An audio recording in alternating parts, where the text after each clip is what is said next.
Hey there, welcome. My name is Lou Diamond, speaker, consultant, podcaster, and author of Speakeasy.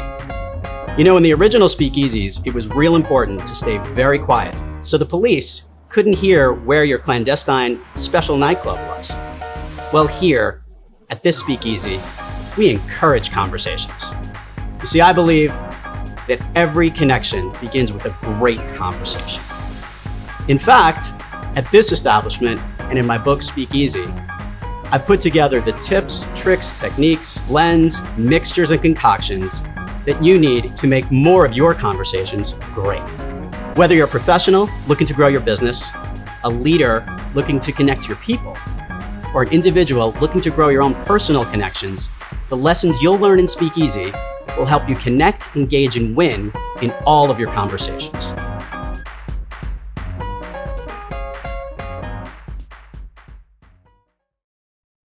Nobody puts baby in the corner. Okay, it's that line that everyone remembers from Dirty Dancing, and what the heck is that all about? What's so bad about sitting in the corner? I mean, I kind of like it. I mean, it looked like it was a pretty good view of the stage from the corner, so I don't know what baby's complaining about. Personally, I like sitting in the corner when I go out.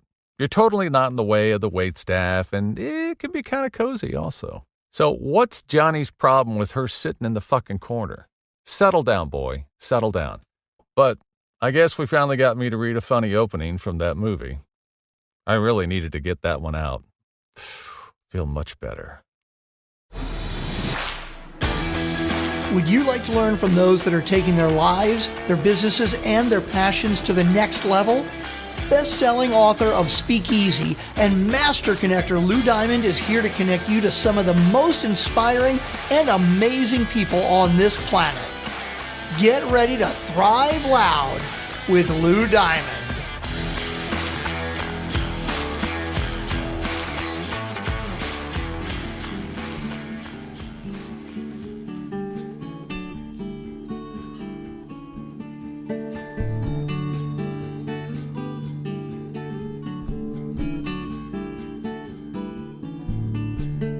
Inch by inch, row by row, I'm gonna make this garden grow. Welcome, everyone, to another spectacular, fantabulous, absolutely stupendous episode of Thrive Loud with Lou Diamond, connecting you to the most inspiring and amazing people that are thriving each and every day.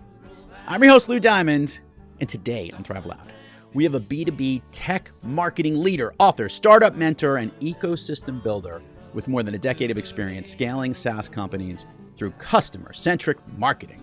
She is currently the VP of Marketing at Sastrify. Her latest book, Lead Upwards, How Startup Joiners Can Impact New Ventures, Build Amazing Careers, and Inspire Great Teams, gives insights into how to prepare for, earn, and succeed in an executive role at a startup company, which is not an easy task to do. Thrive Loud listeners, I am very excited because we're going to have a fun conversation about one of the most complex places to work in the industry that we live in, and that is, I've got Sarah E. Brown here today. Sarah, how are you today? Lou, I'm fantastic. Thank you so much for having me on. I'm really excited to talk to you. This is truly an honor to have you. We're going to give the shout out right at the top of the show, our very good friend, Jeanette Brunet, who is a fellow author on your publisher and label, and she speaks only the highest of you. We had her on very recently as her book just came out, and your book came out earlier this year, which is amazing. I want to give our leaders, you know what? Our listeners are leaders, so we are giving them what they need. I want to give our listeners a chance to catch up, Sarah. Can we do a little rewind? I want to understand how this specific niche of what you do became your gig. Sure. And a huge shout out, just highly recommend Self-Care Mindset if you haven't checked it out yet. It's worth a read. I got my start in the startup world by accident. I wanted to go into journalism and ended up finding my way into one startup company. And it turns out that is the gateway to never leaving. And in my career as a startup marketer, growing through the ranks, I started to notice a dearth of information and resources out there for startup employees. And it's amazing. We have so much proverbial ink spilled for founders, right? These lionized folks who deserve that, pedestal that we put them on in many ways, who start these companies, get all of these resources, but the joiners, these folks who are becoming parts of startups but don't necessarily found them, we're the majority, right? We make up the majority of these companies. We're the ones doing the heavy lifting in many cases all across the industry. And so when I wrote my first book, Power to the Startup People, it was focused on empowering employees. But my newest book, Lead Upwards, and what got me here today talking to you, and why I'm so excited to share this with everyone listening, is I felt that there was a gap between this sort of middle management at a startup, right? You've worked your way up, you've built some sort of a career, but how do you get to the highest levels of startup leadership? How do you become an executive? And how do you have a real seat at the leadership table, at the board level? How do you get in the rooms where big decisions are being made? And most importantly, how are you going to do this effectively? And it turns out there was nothing out there. People get executive coaches. I myself benefited from an executive coach. I couldn't have made the leap without it. To me, that felt unfair. Why should someone need coaching, which is often a huge investment, in order to even know that they're qualified? So we put together this book with Wiley to help people understand, what does it take to be an effective startup leader? How do I know if I'm right for startup leadership or even would want to do it? And once I'm doing it, how do I be effective, particularly as a member of an underrepresented group, people who may or may not have seen themselves in this role? Okay. I got a ton of questions because I think there's something really interesting about the startup space. And I want to actually start off with a very vanilla, basic question to you. And that is, what do we define as a startup today? Because a lot of companies kind of, our startups, they're literally from the old, we'll go to Apple started in the garage, if Steve Jobs' garage or whatever it might be. And we knew that as a startup. And there are startups popping and incubating companies all over the place. And then they kind of get some funding and they get going. And then they're getting a little bit more mature and they start winning clients and growing and hopefully staying in business and getting to that next level. But yet they like to hold on to that onus of that ownership that we are a startup. In your experience, from having worked in many of them, can you share what you define as a startup? I love that you're bringing this up, and the answer is yes, all of those, which is a terrifying answer, right? And if you think about it, a lot of people will join companies at this garage stage, right? Plugging in your MacBook, possibly the blender goes out because it's such a low tech setup in this proverbial garage, and then the company grows. And then the company grows bigger. And then suddenly you don't know everyone's name. You're sitting around the lunch table and now there's, enough people all around the company where you can't do that anymore. And as the company grows and sort of the virtual lunch table, if we're working in a remote or hybrid setup, as the company grows, the expectations for startup joiners increase and they become more rigorous. And we often see where folks are very effective at generalist roles, maybe 10 people, 20 people at a startup.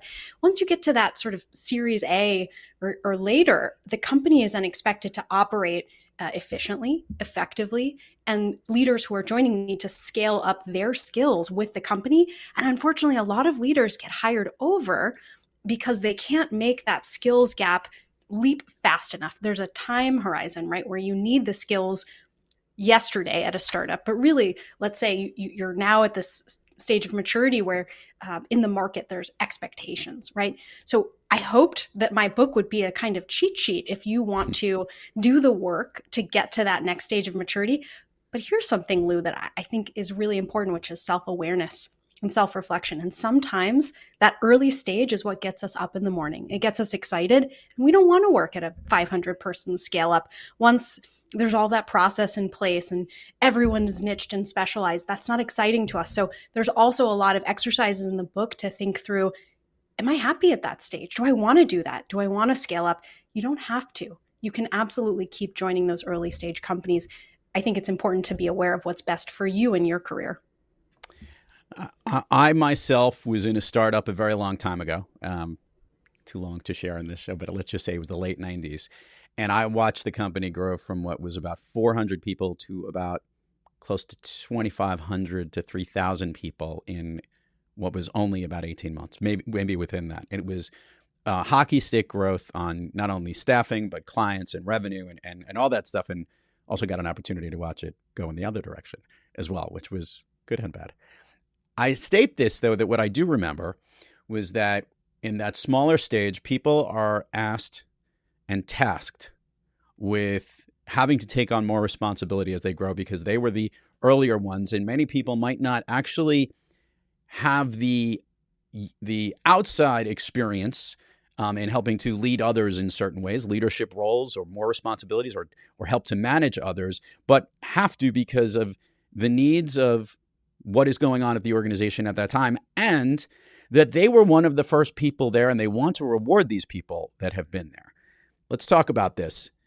Sometimes at startups, we move up the people who aren't quite ready to be there yet. So to somebody who helps understand what those leaders are, first of all, do you agree with that statement? And second of all, how do you manage this from a leadership point of view within startups? Because I would say out of all the things that I got to witness, which is an incredible way to learn, it's literally learn by trial and fire, but is it the best way or the most efficient way for the startup to succeed?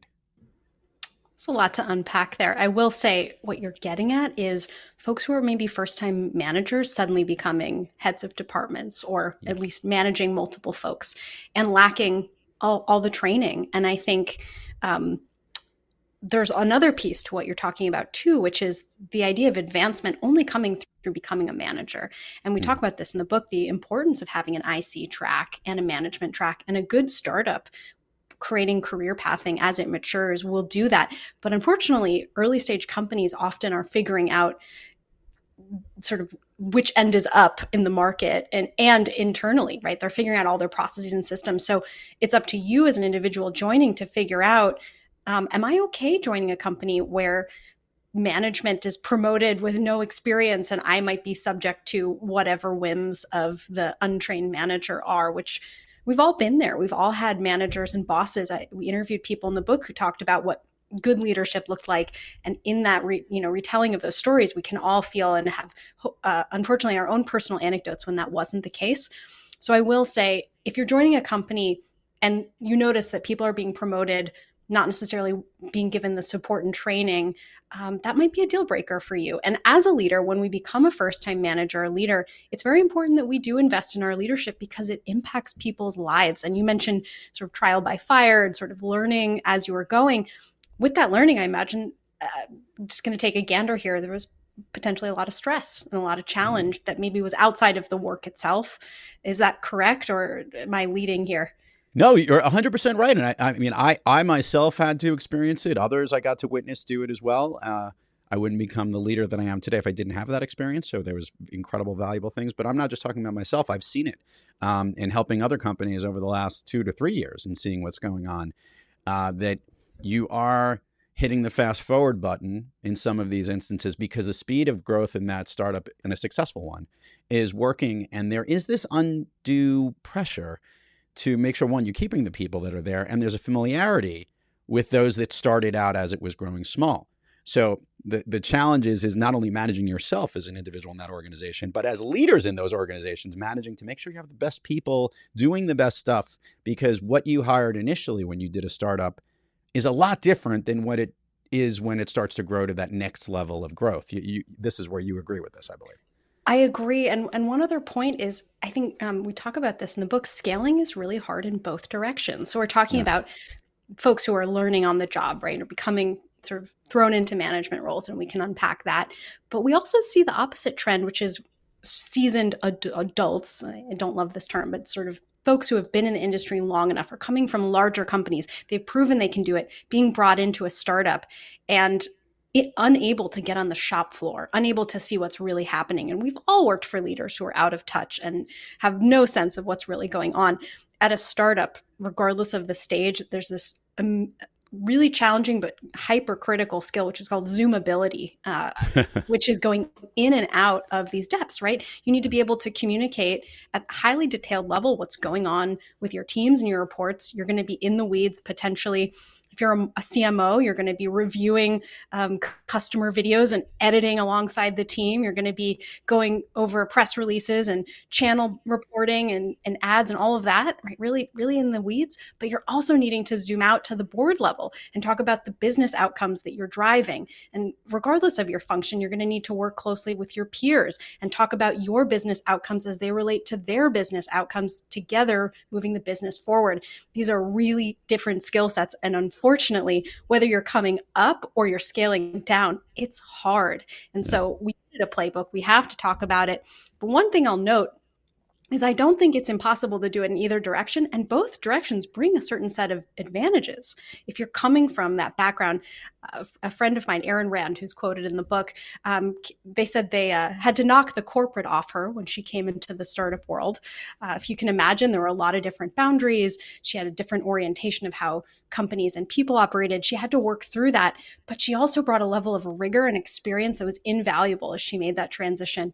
And at the same time, there are managers who have deep, rich historical knowledge of a company. They bring the mission, the passion, they understand the target market because they've potentially been that first salesperson doing those calls, right? Working alongside the founders. And so if we're able to then train up those folks and help those folks succeed, they bring a wealth of richness of experience. So there's advantages and disadvantages to coming in both directions. The key is to be able to move forward and sort of down into the weeds while maintaining some form of sanity.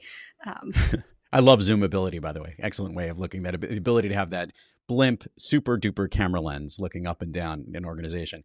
And to this point, we just got out of we'll call it the 2021 year. We're recording this in late 2022.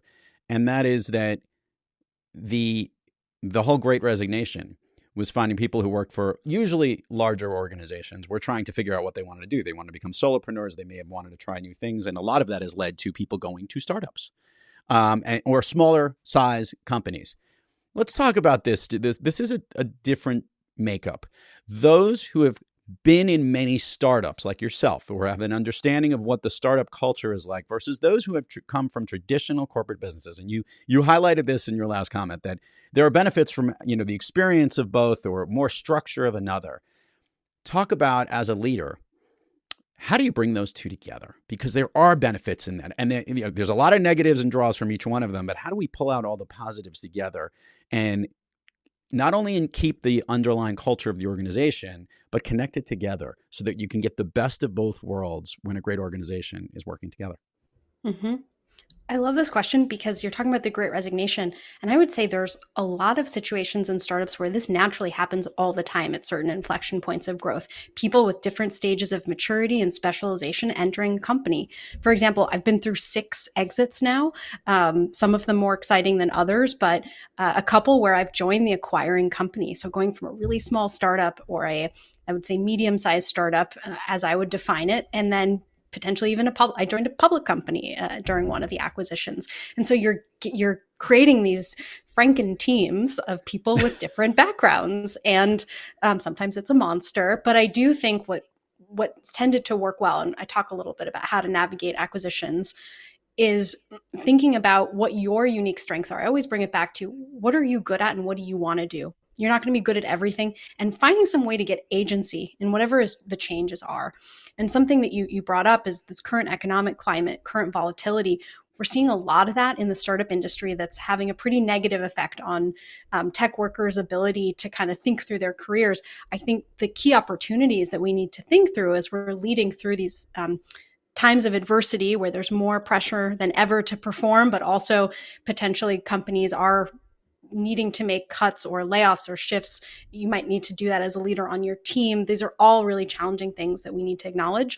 I think figuring out where you can control and provide value. For instance, if your headcount gets reduced, you can't hire as many people in the next year or next 6 months because there's been a hiring freeze. How can you better support the team you have? What investments can you make that may or may not even cost a high dollar amount, but are about the emotional investment in your team's well-being and wellness? And I think there's a lot to learn around where the industry is going. We're still seeing all those shifts play out. But I think what keeps me sane or sane enough during this time is thinking, what can I control? How can I make an impact in my immediate sphere? And as that continues to shift with people of different abilities, again, thinking through how to best support my team of individuals. And that topic of attunement, which we talk about in the book, is really important to me because founders, it's amazing, have a lot of attunement in companies. This is something that really shocked me when I got into the startup world. If you've ever been to a startup party, Lou, for a different company you've been a part of, maybe they had... I have. Okay. At least maybe I remember most of them, not all of them, but I remember most of them. Yes. Okay. You remember most of them. I was shocked one startup I went to always had IPAs at parties. And I thought, well, what is this? This is written in some company lore. The founder liked them, right? We always need IPAs at parties. I worked at a different startup and the founder didn't drink alcohol. We never had alcohol at company events. And I share these two, regardless of where you are in the drinking spectrum, the fact that these things seem like natural law at a startup, it seems the way things are. Every startup is different. It's quirky in its own ways. And a lot of things get baked into the DNA because it was part of the early team's preference. So I will say, if you're in a startup and you're not loving it, it's worth trying something else until you find your right fit, and not to personalize. Hey, if you're not an IPA drinker, it doesn't mean you don't belong in the startup world. I like that. I don't know how I think about IPAs, actually. I'm a little indifferent, but I totally get it. I want to ask this question because this is what I was trying to deal with. You've been in many of these different situations, obviously in different companies, and you're also having different types of roles, heads of marketing. You're helping to synthesize these ideas. You're writing books about it. You're helping to execute some of these things. You wear lots of different hats. Which hat, Sarah Brown, do you like putting on most each morning? And or which role of what you do in this world is the one that gets you the most excited? That's such a lovely question. I love that, and I'm appreciating. I work currently for a European startup, and we're going to market in the U.S. And I tend to wear hats that match sort of the European team. It's very nice to kind of all dress alike. It's a startup. Is it a thing. Beret? It's not. It's like I'll give Adidas a shout out, or Adidas. Okay. I don't know how you say it, but I think it's Adidas. Like a cat. Okay, there you go. Which hat do I love? So there's a hat that I wear regardless of what I'm trying to do, which is I'm a member of the LGBTQ community. I'm a woman and I'm a startup executive. All of these things are identities that I just walk through the world with. And I have found that in my work as a Techstars mentor, as an author, as a leader on a startup team, that just being myself and wearing that hat helps show other people that they can potentially do that too. And I had such a lack of role models of people who looked anything like me, and was very fortunate to have role models who didn't look like me and were from groups that I didn't identify with, but who were willing to invest in me and saw things in me. But now that I'm in a group called Chief and starting to meet more women leaders, I'm starting to hear more and more just the impact that we can have on the next generation. So I love giving back to community. If I had to pick, it would probably be something around the mentorship and giving back and that piece, which I fortunately get to do in all of the roles I mentioned, but just being myself as a startup person, I've worked really hard to get to own all of that. And I hope other people get to own whatever individual wacky thing you want to do out here in the startup world. And this is a through line of my book. And I have to say it, Lou, if you'll let me, because I'm so passionate about it. If you want to be in the startup world and you're a joiner, you deserve to be here. And no one gets to decide when your journey is done. No one gets to decide if you've failed. No one gets to decide that you don't deserve to be here. And so there's all these obstacles, all of these challenges. But if you want to do this, I believe this really is a space that has room for everyone who wants to be there. So keep going. I will be rooting for you. I love that. Love that. Sarah, I love asking guests on the program this question. I want to see where this goes. Let's talk about this. You went through multiple exits. You're a successful author, two-time author. You are head of marketing at SaaStrify. You are a leader in this space and a representative of an incredible community, and loving and living your passion each and every day, which is why you're here on Thrive Loud, which makes you thrive on most days. But we all have those days where we're a little off our game and we're not quite kicking on all cylinders.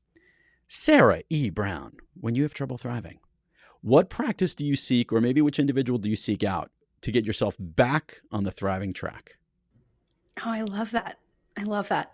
I will say there was a long period of writing this book where I was not thriving, and writing the book helped me get back on the thriving track. And so the answer to your question is community, and reminding myself that I'm a part of something so much bigger than myself. And all of my individual challenges feel small in comparison to what we're all going through together. During the pandemic, we were all isolated. We're all going through challenges, some of us different challenges that were harder than others. And writing this book, I interviewed almost 50 people, CEOs, VPs, directors, board members, VCs, folks who are deep in the startup world, and asked them, what is it that makes a good startup leader? And from those conversations, I felt joy and I felt connection, and being able to then put that in a book and share it with all of you and be able to hopefully inspire the next generation of startup leaders. That was what brought me connection. It brought me joy and frankly kept me going. And so whenever I feel that I'm having a hard time or I'm getting lost in my own world, reminding myself of others and the ability to connect and be grateful and to share and to think about how to make the ecosystem better, that always puts me right on track. Oh, I like that. I want to do the admin part of the show with a little bit of an extra tweak on this. Sarah, do me a favor, share with the listeners all the places people can find you, learn about you, get the book. And in addition, at the very end of it, talk about SaaStrify on exactly what SaaStrify does and go with that. So I'll give you the floor. It always gets more execution when they hear it from you. I love that. Thank you. So my website, sarahbrownmarketing.com, is a great place to start. My book, Lead Upwards, How Startup Joiners Can Impact New Ventures, Build Amazing Careers, and Inspire Great Teams, is available all the usual places books are sold, the Wiley website, as well as Amazon, Barnes & Nobles, etc. And in terms of SaaStrify, we are a B2B SaaS company focused on helping software procurement. And so we enable software companies to buy software better, to save more on their software, but most importantly, to manage and optimize all the different tools you buy in one place. And if you've ever, as a consumer, looked at, mint.com or some form where you can see all of your different tools and apps, it's sort of wild how many subscriptions we have. Now, take that on the corporate level, it gets pretty gnarly. And so we help companies get all of that automated, get on track of it. And like I said, we're ROI positive. So most importantly, save money and hopefully build more efficient companies so you can hire more great leaders and do great things. Love it. We're going to go down Fun Street here, Sarah. And actually, before I leave that, so SaaStrify is only 1A, not 2 A's, huh? It wasn't SaaS. It's amazing working in the startup world, just the amazing different ways vowels can be employed or not employed in a startup title. We could have a whole podcast about that. But yes, SaaStrify with 1A, and come check us out. We'd love to chat. We will. We'll put it on the show notes. Everyone will get a chance to do that. I just wanted to make sure we put it there so people know exactly how to connect everyone here. All right. So we're going to go down Fun Street here, and this is how this rolls. I'm going to start off, first of all, by asking you what you already shared with me. Can you share with the listeners what's one of your all-time favorite movies? I put Carol, and the reason why is it's one of the few LGBTQ films with a happy ending. So I'm a sucker for a good holiday film and a good happy ending. So I put Carol. Okay. Are there other like streaming shows, or what do you like watching right now? Are you like into that type of stuff? Is there like streaming shows or any content? I don't stream a lot, but The White Lotus, and I'm on the new season. It's quite the thriller. Really enjoy that. So curious to see where it's going this season. They do like this dark comedy thing, and I saw the first season, and now I'm watching the second one, Sarah, and I can't quite get my hands around if I like it or not, but it's certainly keeping me on edge. They're engaging us all. It's also nice to see Michael Imperioli on television again as a big Sopranos fan, so I like There you go. We're going to do the speed round here, Sarah. Here's how this rolls. I'm going to ask you a question. I want the first thing that comes to your mind. These are things that lift you up, motivate you, make you feel good. Basically, they make you thrive. Ready? Okay. Of late, a song that you've been listening to, or maybe one that pumps you up. Peter, Paul, and Mary, the song about the garden growing. Wow. I don't know if you hang out with any young kids, but it's magical. Okay, that's spectacular. Well, my parents were huge Peter, Paul, and Mary, and they had all the LPs growing up, so that's amazing. This is a first. We actually brought to bring back Peter, Paul, and Mary into the show. I like that. Perfect. A favorite food that is not a dessert. I'm getting back into spirulina. I'm a longtime vegan, and I can't help but put it on my salads. Okay. Favorite dessert? Anything dark chocolate. An activity you wish you did more of? Sailing. We're kind of out of the season right now, but I love getting on a sailboat. You can go further south and go sailing. It's just up here. It's out of the season. There you go. Thank you. An activity you wish you did less of? Say endless Zoom meetings. Yeah, I hear you there. If I could snap my fingers, Sarah E. Brown, and you could be anywhere in the world, where are you? I'd be right where I am in Oakland, California today. Really happy to be here. Love it. Sarah E. Brown, before I leave here, I want you to take the floor. One last message that you want the readers or listeners or whatever it might be to get the most. What is the gift you want to give to the world as it relates to Lead Upwards? Startup leadership is really hard to understand if you haven't done it. And unless you've been a startup leader, you don't really understand what the role entails. And a lot of people who are qualified to be startup leaders don't realize that they are potentially available to be in that seat. And I would say, if you are at all interested in leadership, you owe it to yourself to look into it, to consider it, and to get the resources that you deserve in order to be a better leader. And as I said earlier in the show, if you want to be in the startup world, you deserve to be here, and I'll be rooting for you. Sari Brown, thank you so much for coming on Thrive Loud. This has been awesome. Everybody check it out. Lead Upwards, how startup joiners can impact new ventures, build amazing careers, and inspire great teams. Such a pleasure to have you on the program. Thank you so much for having me. It was a blast. You got it. And to all our listeners out there, thank you for joining us. And until next time, keep moving onward and upward. And remember, be brief, be bright, be gone. Someone warming from below till the rain comes tumbling down.